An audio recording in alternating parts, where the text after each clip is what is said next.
చాలా మంది తిరుపతికెళ్ళి పెళ్లి చేస్తుంటారు. లేదంటే సింహాచలం వెళ్లి పెళ్లి చేస్తుంటారు. ఇంకా గుళ్ళో పెళ్లి చేస్తుంటారు గదా! హ్మ్. దానికేమన్నా విశిష్టత ఉంటదా? గుళ్ళో పెళ్లి జేయడం?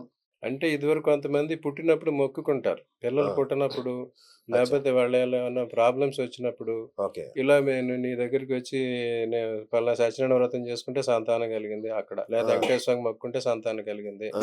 సో, అటువంటప్పుడు వీళ్ళని మీ దగ్గరే వచ్చి పెళ్లి చేసుకుంటానని మొక్కుకుంటారనమాట. అచ్చచ్చా! ఓకే. అటువంటప్పుడు ఎళ్లి అక్కడ చేసుకోవచ్చు. ఓకే. ఇంకోటి 2 ఎకనామిక్ కండిషన్. హ్మ్. ఈళ్ళంతా ఎఫోర్డ్ చేయలేక ఇటువంటి పెళ్లి అచ్చచ్చచ్చా! పందిర్లు అటువంటివి ఎయలేని కొన్ని పూర్ ఫ్యామిలీస్ కూడా ఓకే. గుళ్ళలో చేసుకుంటాం అని చెప్పి అని చెప్పుకుంటారు. ఓకే. ఈ అది సోషల్ సిస్టమ్. ఓకే. ఇదివరకు సినిమా ఏదో ఉంది గదా! మన 'రామారావు నాగేశ్వరరావు' పిక్చరా హ్మ్. 'గుండమ్మ' కథ. ఆ! ఆ! అందులో ఎన్టీ రామారావు సినిమా ₹3,500తో రమణారెడ్డి గుడిలో చేయించేసాడని ఆ! చెప్తారు. సో, అదేంటంటే అచ్చా! ఆ రకమైన అరేంజ్‌మెంట్. ఓకే. So, okay. ఎవరన్నా మొక్కుకున్నారంటే ఆ గుడిలో చేయించుకోవచ్చు. రైట్. అది. రైట్. రైట్. గురుగారు ఇప్పుడు మనం పెళ్లి అంటే ఇప్పుడు నాకు ఇప్పుడు పోయిన సంవత్సరం 80,00,000 పెళ్ళిళ్ళు జరిగినాయంట. హ్మ్. దాని విలువ 1,50,000,00,00,000 ఆ హ్మ్. పెళ్లిలో జరిగిన అవును. ఖర్చు. అవును. అవును. అంటే దేశంలోనే 2 అతిపెద్ద పరిశ్రమట పెళ్ళిళ్ళు. నేను అవునవును. షాకు. హ్మ్. పెళ్లి ఒక పరిశ్రమ అయిపోయిందా అని. హ్మ్. హ్మ్. సో, దీనికోసం ఒకరిని చూసి ఒకరు, హ్మ్. మా పక్కింటోడు ₹1,00,00,000 ఖర్చు పెట్టాడు అంటే నేను 1,50,00,000 అయినా పెట్టాలి హ్మ్. అని ఒక ధోరణొచ్చేసింది. హ్మ్. ఈ దీంట్లో పడి సరే సాంప్రదాయాలన్నీ మర్చిపోతున్నారు. హ్మ్. నిజంగా సాంప్రదాయబద్ధంగా పెళ్లి జేయాలి అనుకుంటే ఇంత ఖర్చవుద్దా గురుగారు? ఇంతకు ముందే చెప్పుకున్నాం. ఆ! తండ్రి ఘనత ఘనత పిల్లల పెళ్లిలోనూ, పిల్లల ఘనత తండ్రి దినంలో చూపించాలి. ఆ ఆ! రకమైన పద్ధతులు ఈళ్ళు పాటించేవన్నమాట. ఆ! సో, ఇంత కాదు. కాపోతే యథాశక్తి. వాళ్ళకున్న శక్తి ప్రకారం జేసుకోవాలి. శక్తికి తగ్గరాదు, శక్తికి మించరాదు. అప్పులు జేసి మరీ జేస్తున్నారు. అది తప్పు. అది బాధ. అదే ఇప్పుడు ఆ! మనం చెప్పాం ప్రాజాపత్యమైన వివాహంలో ఒకరికొకళ్ళు ఇవ్వకూడదు. బ్రహ్మ వివాహం, ఆర్ష వివాహం జెప్పాం. బ్రహ్మ ఆ! వివాహం అంటే వరకట్నం ఇవ్వటం. ఆ! ఆర్ష వివాహం అంటే కన్యాశుల్కం ఇవ్వటం. ఓహో! ప్రాజాపత్యం అంటే ఎవరికీ లేదు. ఆ! రెసిప్రోకల్ సిస్టమ్ అన్నమాట. అచ్చచ్చా! So, okay. అప్పుడు ఎవరి కెపాసిటీ ఎంత, ఎవరి అఫోర్డబిలిటీ ఎంత ఆ! అనేది చూసి దాని ప్రకారమే చేయాలి తప్ప, వాళ్ళు ఎక్కువ ఇమ్మని వీళ్ళని పీడించడం, లేకపోతే వీళ్ళు షో కోసం అప్పులు చేసి ఖర్చు పెట్టడం అనేది తప్పు. కరెక్ట్ కాదు. ఆ! సో, అందువల్లే చాలా ఇబ్బందులు తర్వాత వస్తున్నాయి. యెస్. మీ పెళ్లి కోసం అప్పులు చేశానని తల్లిదండ్రులు ఆ! పెళ్లి బాధపడటం. చేసి చూడు అని ఆ! అంటారు పెళ్లి గదా! చూసి అప్పుల ఆ! పాలైపోయాను బాధపడటం, ఆ పిల్లల మీద ఇంపాక్ట్ చూపిస్తది. చాలా. సో, అలాగే ఈళ్ళేదో అన్నెసెసరీగా నేను అంతిస్తాను, ఇంతిస్తానని వాడికేదో ముందే హామీ ఇచ్చేయడం. బెంజ్ కార్ ఆ! కొనిస్తానంటే ఆడు బెంజ్ చెప్పడం. కార్ పట్టురా లేకపోతే రాకని పంపిస్తాడు. అంతేగా. సో, మీరు యథాశక్తి మీ శక్తి సామర్థ్యాలు ఎంతున్నాయో దాని ప్రకారం చూసుకోవాలి. ఒకటి. రెండోదేంటి ఎప్పుడు కూడా ఎంత బడ్జెట్ అయితే ప్లాన్ చేశారో పెళ్ళికి హ్మ్. ఒక 10% అడిషనల్‌గా పెట్టుకోవాలన్నమాట. అంతే. అప్పుడు ఈ రకమైన ప్రాబ్లమ్స్ రావు. ఓకే. అంతేగాని ఊరికే ఘనత కోసం, గొప్ప కోసం కరిగించుకుంటే హ్మ్. అప్పులు, తిప్పలు తప్పవు. అది. రైట్. అట్లాగే ఒకటి చిన్న విషయం గురుగారు. ఈ పెళ్లి పత్రికల ఆహ్వాన పత్రికల మీద హ్మ్. హ్మ్. చిరంజీవి అనే అబ్బాయికి హ్మ్. సౌభాగ్యవతి లేదంటే సౌశీల్యవతి అని ఇట్లా అవునవును. రాస్తుంటారు హ్మ్. గదా! హ్మ్. దానికేమన్నా మీనింగ్ ఉంటుందా? ఉన్నది. అది ఎక్కడి నుంచొచ్చిందంటే సావిత్రి యముడితో పోరాడి భర్తను తిరిగి పట్టుకొచ్చింది కదా! సావిత్రి సత్యవంతుల కథ. ఆ! అక్కడి నుంచి వచ్చింది. ఓహ్! మనిషికి అన్నిటికన్నా ముఖ్యమైనది ఆయువు. అవును. ఆయురారోగ్య ఐశ్వర్యాభివృద్ధిరస్తు అని అవును. దీవిస్తారు. అవును. ఎవరైనా జాతకం కూడా చూసేవాడు ఫస్ట్ ఆయువే చూస్తారు. ఆహ్, ప ఓకే. సరైన అచ్చచ్చా! జ్యోతిష పండితుడు ఆ! ఎవరైనా చార్ట్ ఇస్తే ముందు ఆళ్ళ ఆయుష్య భావం చూస్తారు. ఆహాహా! ఆయుష్య భావం చూసిన తర్వాతే మిగతాయన్ని చూడాలి.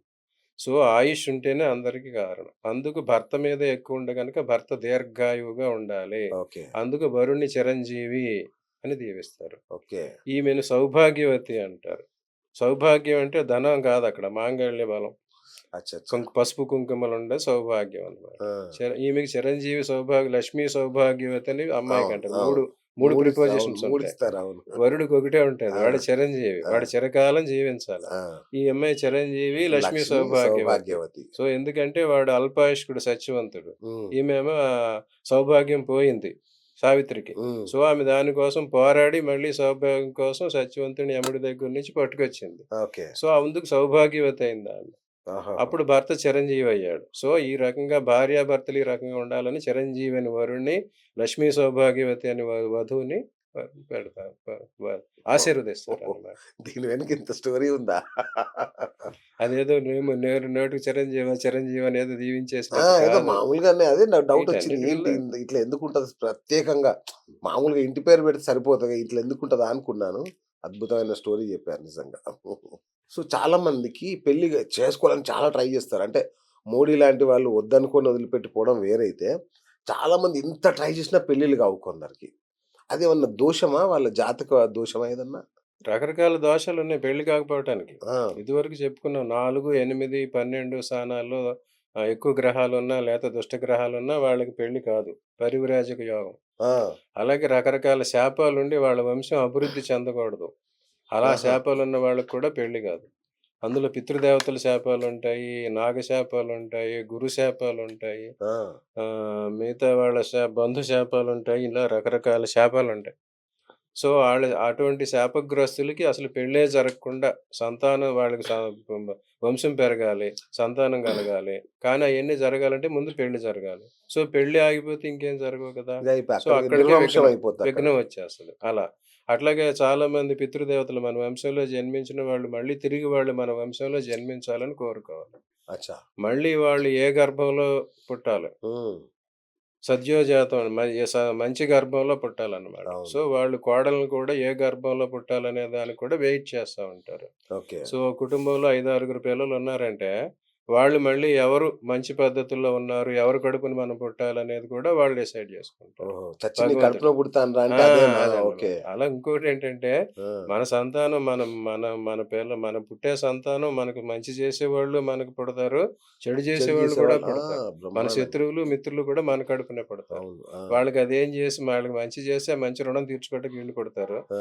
మనం వాళ్ళకి చెడు చేస్తే దాని ప్రతీకారం తీర్చుకోవడానికి అచ్చచ్చ! వాళ్ళు పుడతారు. కొంతమంది అచ్చా! పూర్వజన్మ ఫలితాలు. ఆ! తండ్రి కొట్టుకోవటం, అవును. తండ్రి పిల్లలు చంపుకోవడం. కొట్టుకోవడం, ఆస్తుల కోసం అవును. అట్లా. ఆ! కొంతమంది ఇదివరకు ఉన్నారు కదా! కంసుడు ఆ! తండ్రిని జైల్లో పెట్టాడు. అవును. ఔరంగజేబు తండ్రిని జైల్లో అవును. పెట్టాడు. ఈ అవును. రకంగా ఉంటాయన్నమాట. సో, సంతానం కూడా పూర్వీకులు ఎవరైనా మన వంశంలో తిరిగి జన్మిద్దాం అనుకుంటేనే ఆ! వాళ్ళు చేస్తారు. దానికి ఫస్ట్ ప్రక్రియ వివాహం గనుక అటువంటివి కూడా జరగకుండా జరుగుతాయి. సో, హ్మ్. ఆ దోషాలు కూడా గమనించాలి. రైట్. ఈ మధ్య లివ్ ఇన్ రిలేషన్స్ అని పెరుగుతున్నాయి గురుగారు. వస్తున్నారు. ఓ రూమ్ తీసుకుంటున్నారు. ఇద్దరు ఉంటున్నారు. అన్ని కార్యక్రమాలు అయిపోతుంది. కానిచ్చేస్తున్నారు. పెళ్లి చేసుకుంటే చేసుకుంటున్నారు. లేకపోతే లేదు. ఇది ఏమన్నా మన వివాహ వ్యవస్థకు ముప్పా?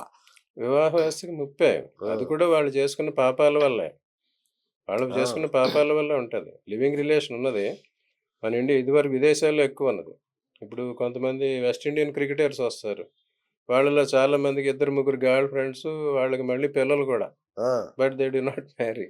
అచ్చా! అలా. అదే సిస్టమ్ ఇప్పుడు ఇండియాలో కూడా వచ్చింది. దేవుడా! లివింగ్ రిలేషన్‌లో ఉంటున్నారు. ఆ! సంతానాన్ని కూడా కంటున్నారు. సంతానం చదువుకునే వయసుకి కూడా వెళ్తున్నారు. ఆ! అయినా వాళ్ళిద్దరికీ ఫార్మల్ మ్యారేజ్ అనేది జరగటం ఆ! లేదు.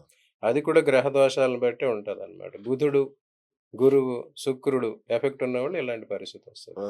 ఈ శుక్రుడు ఎఫెక్ట్ ఎక్కువుండి శుక్రుడు, రాహువులు కలిసున్నారంటే, ఆ! వాళ్ళు ఈ పెళ్ళికి ముందు ఇలాంటి సౌఖ్యాలకి వాటికే వెంపర్లాడతారు తప్ప పెళ్ళికి వెంపర్లాడరు. ఓకే. వీళ్ళిద్దరి మధ్య మళ్ళీ ఒక అగ్రీమెంట్ ఇప్పించేవాడు బుధుడనమాట. హ్మ్. సో, పెళ్ళికి ఒప్పుకునేవాళ్ళు గురువు, శని. ఆ! వాళ్ళు ఒప్పుకోనప్పుడు ఇలాంటి లివ్ ఇన్ రిలేషన్‌లోకి రావటం, శారీరక సుఖాలు అనుభవించుకోవటం, తర్వాత మర్చిపోవటం, ఆ! తర్వాత దానివల్ల రకరకాల బాధలు పడటం జరుగుతుంటది. ఓకే. సో, ఎవరైతే ఇలాంటి దీనిలోకి ఉన్నారో దాన్ని ఇప్పటికైనా వాళ్ళు రెగ్యులర్ చేసుకుంటే మంచిది.